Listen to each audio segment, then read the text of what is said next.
Have you heard? Was that you talking to me? Oh, you're still here. Mm-hmm. The Truck Show. We're gonna show you what we know. We're gonna answer what the truck. 'Cause truck rhymes with the Truck Show. We have the lifted, we have the lowered, and everything in between. We'll talk about trucks that run on diesel and the ones that run on gasoline. The Truck Show, the Truck Show, the Truck Show. Whoa, whoa. It's the Truck Show with your hosts, Lightning and Holman.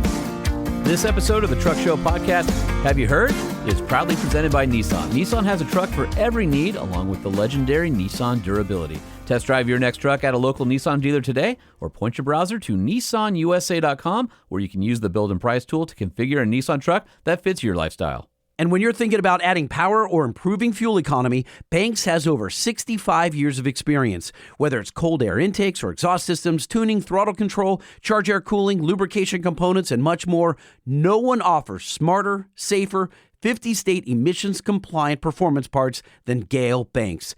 You'll find the best engineered parts for your truck at bankspower.com. And when you're looking for quality, full synthetic lubrication for your truck, AMSOIL has you covered with motor oil, lubricants and protectants, grease, additives, and more. AMSOIL synthetic lubricants deliver wear protection, engine cleanliness, and fuel efficiency that conventional oils simply can't match. Find out how AMSOIL synthetic lubricants can save you money and time by helping your vehicles run better and last longer than with conventional oils at AMSOIL.com. When it comes to lubrication, AMSOIL is the leader in synthetics. There has never been a better time to buy a retractable bed cover at EGRUSA.com. EGR just kicked off a huge sale. You can get up to 30% off plus a rebate of $250 on all manual roll-track bed covers. Let me say that again. You can save up to 30% off the best roll-top tonneau cover on the market, the Roll-Track. Plus, get an additional $250 rebate. Hit their online store today at EGRUSA.com. Hey, Lightning, have you heard? No. Let me think. No, I don't think so. What do you have? So this is kind of a funny story.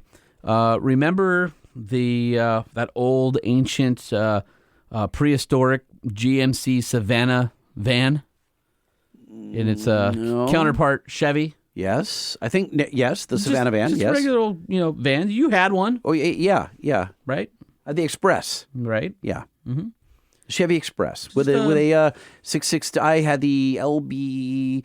God, what did it have? LBZ, it was I think. LBZ in it. Yeah, so. 06. So funny story. You can still buy one of those today. You can still order one. You could head on down to your GMC dealer. You can get between an LS or an LT 4.3 liter V6. It only comes in white, red, black, and silver. Yeah, get white because then you just wrap it with something. And then an optional white finish for the steelies if you're feeling particularly fashionable. You remember my van? You saw my van, didn't you? Yeah. It was wrapped with a Long Beach clothing logo, and I had 22s on it. Thing was baller. You remember this van came out in 1996? That was a different style. Man, no, mine was it way wasn't. Cooler. No.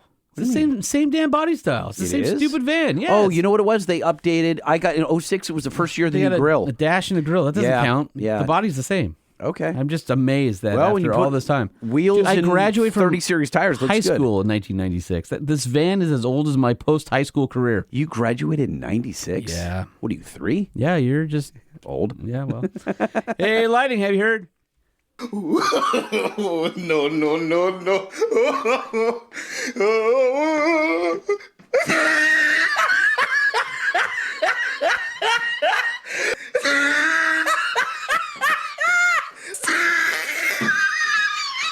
All right, that seems excessive, especially for this story.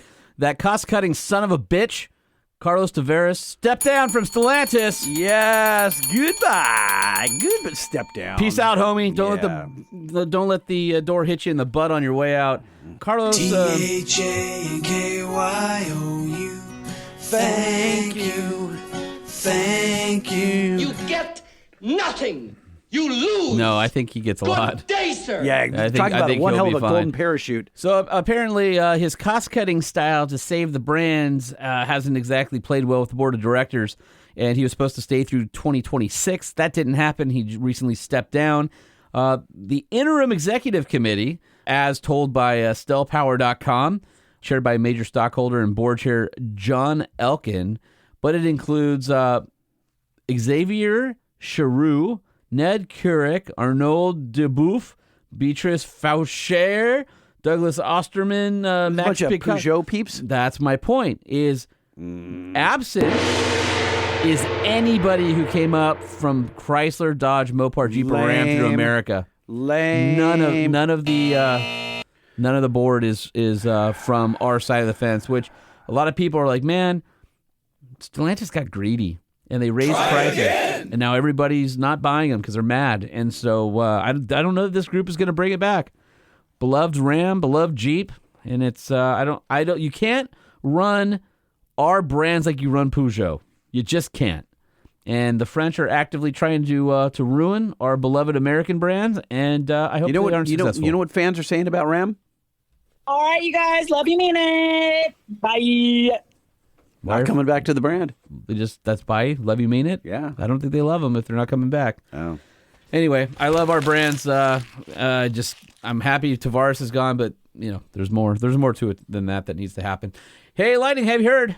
How about new? No. One of the bright spots of the Stellantis empire right now. There are bright spots? Well, there's this one. I was at the LA Auto Show, and Ram had two chassis. One was the STLA, which is their Ram and Wagoneer platform, and it can be electrified, and it can be it's body on frame, it can be gas. But they had two of them side by side.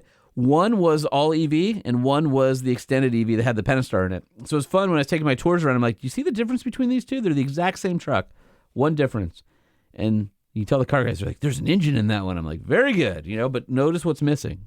No transmission. So it's kind of cool to see the platform. So the STLA frame, which they pronounce Stella, Does it look weird that there is no transmission behind it? It's just, is it a motor generator unit behind it? Is there like a box? No, yeah, there's a controller. I mean, it's still an EV. It still has to have EV components. It's just one has the Pentastar sitting there and one has EV pieces sitting there. The interesting thing, though, is that the Stella platform was designed to be flexible, so it can go, like I said, fully electric, range extended electric, or internal combustion, or hybrid. And its length can range from 216 inches to 234 inches with a wheelbase of 123.7 to 145.3. So that's basically current generation short wheelbase Wagoneer on the small side, and then Ram 1500 quad cab on the long side.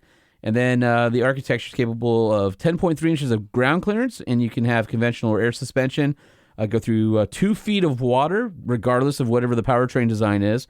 And it'll tow up to 14,000 pounds. And then when a bed from a pickup truck's put in place, that frame can accommodate 2,700 pounds of payload. And then Stellantis also said that the frame rails are designed to protect the battery pack, and then depending on which version of the vehicle, the battery pack can be 200 kilowatt hours with a range of 500 miles. There's single and dual motor layouts. And then, of course, we talked about the range extending Pentastar. And then there's going to be both 400 and 800 volt architecture, which will support DC fast charging up to 350 kilowatts. So with the range extender, the big battery, all the stuff. How far are you going? The potential is just shy of 700 miles of range. What? So that's pretty good. I think that's pretty good. Yeah. So anyway. What is the farthest pure electric right now? Is it in the fours? Right? Was it Chevy? Yeah, maybe a car in the fours. Oh, it is? Yeah, I think. Because didn't Chevy come up with the Silverado or the Silverado or what do we call it? The EV Auto? The Avalanche. Avalanche. Yeah. Didn't they come with like close to 400 or just over 400? I don't remember. They do have a massive battery pack in that thing. And what about in the Cybertruck? They have like a bolt-in battery that'll get you another like 100 miles. Yeah, so they have an accessory battery pack that goes in the bed of the truck, and then I think the Lucid, which is the Lucid Air, like kind of sporty sedan that's really low. Those can go up to 516 miles. So, and then the Silverado EV, so the work truck, I guess because it's lighter maybe, 440 miles. Okay. And then Tesla Model S is just over 4. The rest, everything else, I think, is down below 360 or so. Driving an EV all the time, mine gets about 210 or so, 212. But you're doing a lot of stop and go. Yeah, but like when I was going up to LA, fortunately the convention center had EV charging for free, which was pretty awesome. but I was basically there, back, there, and back, and then I'd have to fully charge. Okay. So I would say, like, if there's anything about my Aria that I don't like, and this is on me, this isn't a Nissan thing because they have longer range batteries. I didn't want to pay for it because how I was using the car. I would next time pay up for the extended range. How often were you like getting anxiety even on the way home or to Never. LA Convention Center? And really, Never. were you I like mean, looking and going, I'm going to run out? No, I had the only one day. So normally I'd come back and I'd have like 20%, which is fine. But one day I pull up to LA Convention Center and there was a massive power outage because a substation blew up nearby. And so I get there and they're like, we have no power. And you're like, I'm not going home. And I was on, I think I had 40% or 35%. And I'm like, ooh, that's going to be tough. Fortunately, 2 hours later, it came back on. And by the time the day was ended, I had 100%. But it just goes to show, like, you have to think about that a lot more with EVs than you do with gas. And again, it's that learning curve. For the right car, EV makes a lot of sense. And I think my Aria is perfect for that. I just wish I would have paid up for a little bit bigger battery. I guess like a gas station, all the pumps are electric, right? So if there's a power outage, you're not going to pump fuel unless there's a generator at the gas station. Maybe, yeah. I don't know. know. So I guess we bash on that a lot. Like, Yeah. But maybe, if you can't fill up gas when you're out, then maybe it's the same case. No? Always drive with 100%. Always. Even when you're driving. If you can. And range extender is the way to go. Hey, Lightning, have you heard? No. They mentioned Carlos Tavares as well. Okay, You sure did, and we that one? celebrated, yes. Okay, just checking. You love recalls, and so I thought I would tell you about I love total recalls as well. GM recalled another 130,000 trucks because their tailgates fall open. Oh, no. Oh, just, by the way, 2 days ago, I was driving along, and there was a guy, this older gentleman and his wife that clearly they were going camping or somewhere, Yeah. and they had their propane tank, and it was like looked like a park bench or something. It was all their camping gear, Yeah. and their tailgate was just flopping, just wide Oh, open. man. And it was literally just one bounce from a propane tank falling out. Yeah. And I think he must have just pushed the automatic, the tailgate deploy button, whatever you call that. Yep. Didn't know it. And didn't know it. And so I rolled up What to a the side, bummer. and he was in the carpool lane. And I said, speed up. No, I didn't. I rolled up to him and gave me the window down sign, and the lady rolls it down thinking like I'm going to egg her or something. No, I'm like, your tailgate's open. And of course they're like, thank you, thumbs up. Yeah. They proceed to immediately go 4 lanes over, cut off whole traffic, like dangerously, which I didn't mean for that to happen. But it did, but I suspect that they closed the tailgate and You hope killed so. 75 people on the way Well, to the shoulder. I've had a load fall out on the freeway and watched.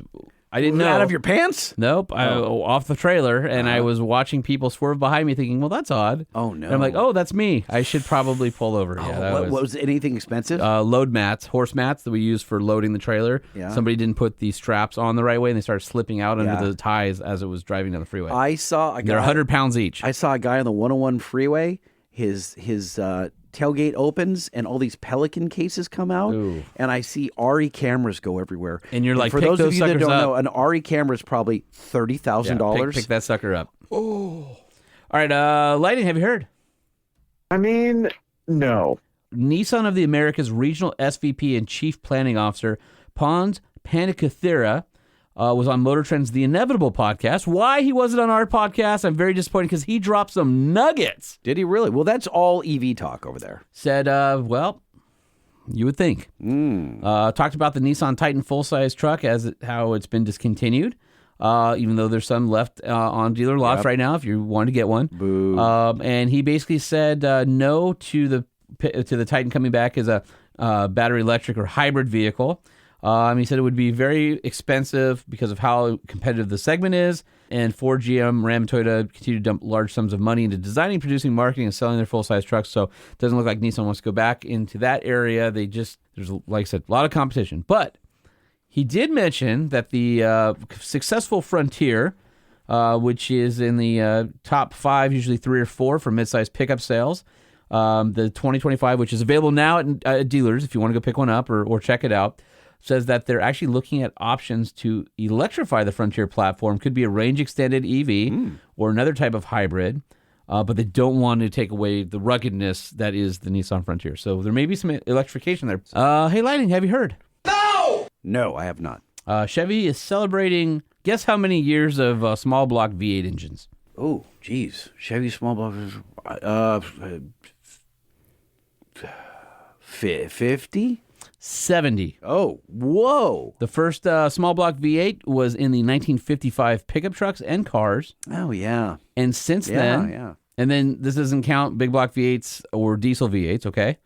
But the Chevy 350, the 4.8, the 5.3, the 6.2, 6-liter, all of them. How many small block V8s has GM produced in 70 years? Oh, wow. I'm going to say, holy mackerel. If they're doing 80, I just know diesel. So I'm going to say if they're doing like 80,000 Duramaxes a year, that's going to be a very small number by comparison. So let's ramp that up to like 1 million a year times how many? I'm going to go wild and say 100 million. You going wild? Is that your final answer? That's closest I'm going to get is 100 million. All right, so let's figure out how many, based on the math here, Okay. that they have done every year, and it is a big number. It's bigger than 100 million? 113 million, Damn. which comes down to 1.6 million small blocks a year. Go me. Close. You were under, so by Price is Right rules, you've won. 113 million Chevy small blocks. Isn't that crazy? And they just invested in basically the 6th generation, $854 million to support it. So they're not walking away from the V8, unlike Stellantis. However, there have been a few articles popping up here and there where Stellantis is starting to second guess whether getting rid of the Hemi V8 was a good idea. But dude, you talked about it's Peugeot taking over. I know. And they don't care. Well, it's not like, ooh, Citroen. Citroen, everyone. That's fine. They want to turn all the Ram dealerships into Peugeot dealerships, whatever. But it's they were making a lot of money. And Why then was they they pissed saying everyone off. Citroen when we're talking about Peugeot? That didn't make any sense. They're the same company. I know. It's all the same, Yeah. same stupid French umbrella. Listen, you know what the only good thing about French people is? Their cheese and their bread, okay? You don't make cars. Your cars suck! I know your dad's going to hate that. You know the best part about France? What? Leaving it. Oui, oui, lightning. My father was not. It was my grandfather. Oh, your grandfather was the my father French is car the collector. English car That's collector. right. That's right. Your father has much better sense. Hey, Lightning, have you heard? No. Hey, did you see that I took my 2 boys to the Rocky Horror Picture Show for the first time? Did not see that. Yeah. One was appalled and the other one loved it. That sounds about right. Yeah. But we went to the full like shadow cast where they act on stage. Have you been on one of those? I have not. Oh, really? All these years you've never been to a... Nope. So, have you seen the film? I have. The film's god-awful. It was horrible. I've seen it 20 times. It's and the it's Rocky just as bad. Horrible Picture Show. It's awful. It's an awful, awful film. But when you see it with a cast acting it out and yelling at the screen, saying different words that are actually on the film, That's funny. it's freaking awesome. And this has to do with trucks. Not at all. Move on. Got it. All right. Tesla launched a new recall, number 6 for the year for the Cybertruck. 2,431 trucks built between November 6th, 23 and July 30th, 24 might have inverters that will just stop producing torque with no warning to the driver. Oh, that's not good. So if you've got one of those, bring it in. Hey, Lightning, have you heard?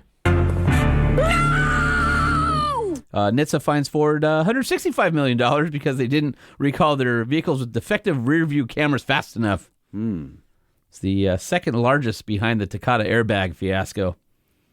So that's a lot. $165 million. A lot of people ask me, you know, we've been talking about last episode, by the way, hugely successful. Well, I should say, 3 ago when we interviewed our Mr. X. Oh, yes. About the new Cummins 6.7 liter. That one has gotten a lot of love. And thank you, by the way, to Andre. Over at TFL Truck. Yep. They basically said in the very, very beginning, like, our friends at the Truck Show podcast But that's good. broke some news. We always read their stuff and go our friends over at TFL. Yeah, so. except they should have had you on the show. That would have been great. That was kind of weak. They know how to find me. That was, and I'm going to bust Andre on that. Like, dude, you got our phone number. You should have had Sean on. Like, that would have been way better. It just, I'm mad. They kind of pontificated over our news making rather than just asking us. Anyway, bunch of jerks over at TFL. No, we love them, but you should have had Mr. Holman on the show. Minor spat. You're a better guest than I am. Or you could have had both of us They on, could whatever. have had just you. That would have been interesting. Either way. I would have listened because I would have wanted to know what you said. Hey, the reason I brought up the Cummins engine is because you talked about NHTSA and like recalls. Yep. And people are asking every day, like, hey, dude, the grid heater thing. Like, Yep. Banks has got the Monster Ram that solves that problem, but like, why is this not a recall? And everyone's like, we shrug. We're like, I'm doing my shoulder thing. Like, I don't know. You can't see it through your speakers, but like, I don't know. I can only surmise that because they're moving to a new platform, it doesn't have the grid heater. It's got it's not a glow new plugs platform, now. same platform I'm that's sorry, just you're been absolutely right. Yes, it is the same changed, platform. It's just updated, modified, yep. right? Modified. Or is it Ram pointing fingers at Cummins and Cummins pointing at Or Ram? it's none of that. Or It may it's have none just of been too high of a warranty cost, and they said we got to fix this. Yeah, can you imagine? Because it's all Ram 6.7s, 07 to current. Anyway, you inspired me to talk about the NHTSA thing. Like, if people ask every day, why is it a recall? I don't know. Hey, Lightning, have you heard? No. Volkswagen dealers are miffed because Scout, even though it's owned by Volkswagen, will not be bringing their product to Volkswagen dealers no matter how much they've been clamoring for a truck. That's got to sting. They're going to go their own way, and so Volkswagen dealers are not happy. What's up with the new bus, by the way? I was at Cars and Coffee in San Clemente this last day, and I saw the bus in person. It's the ID Buzz. And it's kind of cool. It's cool. It was the star of the show at the auto show. Everybody Really? wanted to see it. It's a minivan. It's a minivan that's shaped. I wouldn't buy it, but retro colors. It's neat. funky. Yeah. Yeah. Okay, great. My mom's like, "That's so cute." And I'm It like, is. "Yeah, It is great." cutish. Yeah. I'm like, they know that you're their audience, and you would be like, "That's cute. I would look at one of those." Yeah. I mean, she wouldn't buy one, but it caught her eye, and it's something different. I mean, everything kind of looks the same, so it's kind of fun to have something different available, right? Yeah. Looks like a big pill. Yeah, I mean, it's big Tylenol. When you look at it, it's way different than a bus. It hints at the bus. It's got the retro two-tone like the bus, but it's not the bus. It's a minivan that has a flat nose on the front. Right. Like they captured Cool the interior, essence of it. But it's a little stark for my taste. It's all right. Yeah. It's a little white for my taste. Like Little the white. very bright white interior. yeah, with yeah. kids, you just destroy that. Dogs. And I don't. dirt. The one that I saw was not white. It was shades of tan and. Well, you can get a very light interior in, is my point. And I see. That would be rough with kids. Yeah. We have one, and it's like the amount of everything in the back seat of the wife's car. What about like Teslas with the white interior? Like Yeah, what's or crazy? the GMCs. GMCs the same way. Yeah. Hey, Lighting, have you heard? I don't watch the news because I'm a kid. Nope. So apparently the DPF Delete Shop Incorporated Hammered. smuggled $33 million in emission defeat devices into the U.S. Yeah. But they were very, very Brazen. brazen, Brazen is what I meant, yes. blatant, whatever you want to say. And apparently they had some friends in British Columbia, Canada, and they were based in Utah, and they were smuggling stuff over the border. Yeah. So It's pretty wild. Stuff comes from like the Cayman Islands and it Yeah, goes well, to Canada and then they transport across the border. there was something about the way that they were selling the tunes that you would need to, and they tried to hide it with overseas money and all that stuff. But the EPA followed up. I think the funny thing was, here's a quote from the story. In June, I'm winding down this legal entity and starting up another one. Feels like I'm on borrowed time with the EPA. Came from one of the owners. And the thing is like they knew it was coming, and I think it was putting Yeah. away money. So he would he makes $500 on a tune or whatever, and he puts $200 away for legal defense. It says after he received the request for info from the feds, he renamed it to literally the DPF Delete Shop.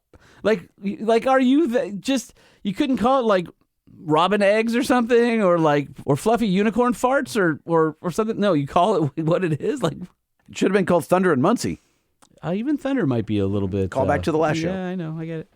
Anyway, so like if you're gonna fight the thing, dude, it's crazy. don't poke the bear with the poker that says your name on it. That's mental. If you guys spend any time on any of the Facebook groups like I do, I'm and it would going through a weight just loss program. blow you away how brazen these guys are. They're like, I've got it. Come over to my shop. I'll install a delete kit on your truck this afternoon. Like, it's crazy.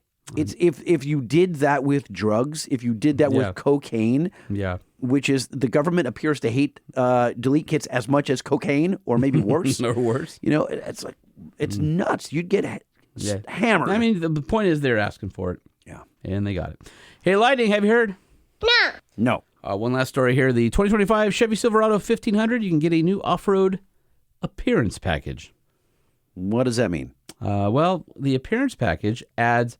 Is this like AEV stuff? Several... No. Nope. Oh, there's like stickers? This is rugged cross-country features, off-road recovery kit, a sport bar, and high-clearance off-road steps. No. I mean a little, kind of, but not really. No, not really. No, it's like, okay. So the off-road appearance package cannot be combined with the assist step and truck bed cover, the trifold soft bed truck cover, the hard folding truck bed cover, or any other assist steps. And the sport bar itself is $1,295. What? What? Yeah, not a fan. Just bone up and AEV it is what I'm saying. So I had a guy who was asking, he goes, the Bison is just so good. I realize it's spendy. I realize. Yeah, but you don't have to do expensive. anything to it. But I'm telling you, we have had one a week. I don't know where they're coming from. Dude, they're awesome. I don't know where these ballers are coming from. But here's the thing. I'm telling You need them. I know that, but I had to point out the bumpers because the guys didn't realize in the shop that they were aftermarket bumpers. And it's aftermarket, but injected into the Lion, the GM, blah, blah, whatever. I would like, look at and they started inspecting. Boron hot stamp skid plates. You show them the rock rails that actually work. Show them their spare tire mounted vertically in the bed because it's so damn big you can't fit it under the truck. How about the jounce shocks, huh? Show them the multimatics. You show them all that good stuff. Saw you can't miss red the toe hooks. The multimatics are gold. You can't miss them. And they're triple bodied. Once you start pointing things out, you know what the downfall of the truck is? My text would step back a few feet and go, I didn't know this thing existed. Dude, it's crazy. But them coming in like once a week, and these are like why they're coming in? 24s, and they're getting boost tube kits, pedal monsters. Well, you know why? I don't. Because every freaking stupid GMC Colorado or Canyon gets 342 gears regardless of what tires you get on it. Oh. So on the AEV edition, they're super sluggish because they haven't re-geared them. And they're hoping that the 8-speed transmission kind of makes up for it. So on those trucks, there's a little bit of pedal latency, a little bit of turbo lag, and now you've got the lag because you've got 342s. If somebody made 410 gears for that thing, it would be like they would sell every set of those things in the aftermarket. Yeah, I have heard that you can't get into that gear set at all. Yeah. Like that no one's making them. Yeah, they need to put some. And even if you did, you can't recal it. Yeah, they locked you out. Yeah, that's the worst part about that truck is I like it so much.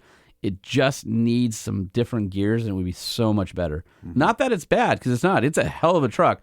But that Turbo 4, just help it out a little bit. Just give us some gears, because the 35s, all the AEV stuff, suspension is phenomenal on the truck. The way it looks, phenomenal. Just everything. So one guy goes, why is the spare tire in the bed? I can't see out the back. I go, well, it's off to the driver's side, and to be honest, I've been driving a Jeep for 15 years, and I haven't been able to see out the back of anything in a decade and a half. And he laughed, and he goes, the tires are too big? Oh, yeah, they won't fit under the back. So, for me, I'm thinking there's companies that make auxiliary battery kits that go where the spare tire goes, or they make onboard water tanks that go in there. I mean, there's so much stuff you could do. So, anyway, it would be on my list of top 3 things to consider if I had to buy something to replace my Wrangler 392. You know what you wouldn't buy, though? The appearance package. Or a GMT 800. The Truck Show Podcast is a production of Truck Famous LLC. This podcast was created by Sean Homan and Jay Tillis with production elements by DJ Omar Khan. If you like what you've heard, please open your Apple Podcast or Spotify app and give us a 5-star rating. And if you're a fan, there's no better way to show your support than by patronizing our sponsors. Some vehicles may have been harmed during the making of this podcast.